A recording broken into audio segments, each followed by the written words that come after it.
₹1 ఎందుకు మా కూర్చోబెట్టి తెలంగాణ ప్రభుత్వానికి ఇస్తాం? ఆపదలో ఉన్నప్పుడు, విపత్తుల్లో ఉన్నప్పుడు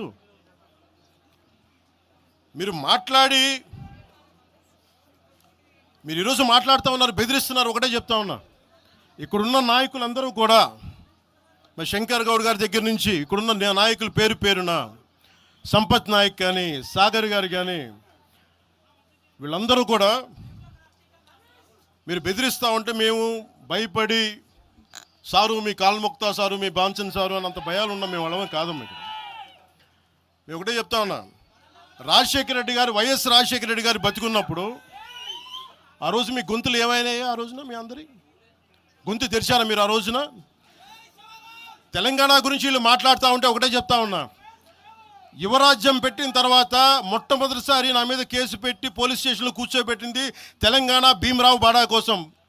దానికోసం తెలంగాణ మీద మొదటి కేసు నాకు తెలంగాణలోనే పడింది. కూర్చోబెట్టి మీరు అందరూ కూర్చోబెట్టి ఆ రోజు ఒక్కళ్ళు ఏమయ్యారు? ఈరోజు మీరు బెదిరిస్తూ ఉన్నారు, బయటకు వస్తే దాడులు చేస్తారు. మాకు దాడులు కొత్త అనుకున్నారా? మాకు మీరు మహబూబ్ నగర్లో మన కాంగ్రెస్ నాయకులు కూలిస్తే స్టేజే కూల్చేశారు. మీరు మా కార్లు అడ్డం పెట్టి మా మీద దాడులు చేయడం, ఇవన్నీ తట్టుకొని ఇచ్చాం మేము.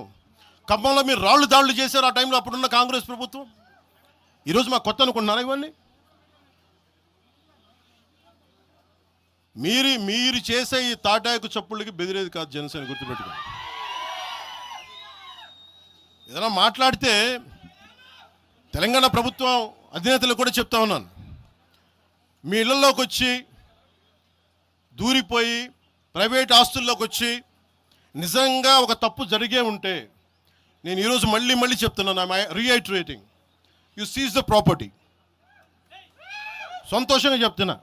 అక్కడ ఉన్నది నాకు గోశాల ఉంది. అక్కడ ఒక 60-70 గోవులు ఉంటాయి. అక్కడ వాటి గడ్డి కోసం ఉంటుంది. మీరు తెలంగాణ ప్రభుత్వానికి చెప్తున్నాను, ప్రైవేట్ స్థలాల్లోకి వస్తే it is a criminal trespass, criminal defamation, mischief with mala fide intention, propagating misinformation for causing unrest and regional differences. ఇన్ని కేసులు అట్రాక్ట్ అవుతాయి.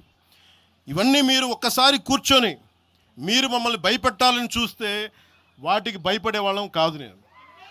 మీరు ప్రతి చోట మీరు రీజనల్గా ప్రతిసారి పట్టుకొస్తే ఇక్కడున్న జర్నలిస్టులో కానీ, ఐఏఎస్ ఐపీఎస్లో కానీ అన్ని జాతులు ఉన్నాయి, అన్ని కులాలు ఉన్నాయి. ఒక్క ప్రాంతానికి చెందిన వాళ్ళు లేరు ఈ భారతదేశంలో. నిజంగా కూర్చోబెట్టి తెలంగాణకు ద్రోహం చేస్తే మొట్టమొదటి గొంతు లేపే జనసేన లేకపోతే, ఆ రోజు మీరందరూ మర్చిపోయారేమో, మేము లేపాం గొంతులు.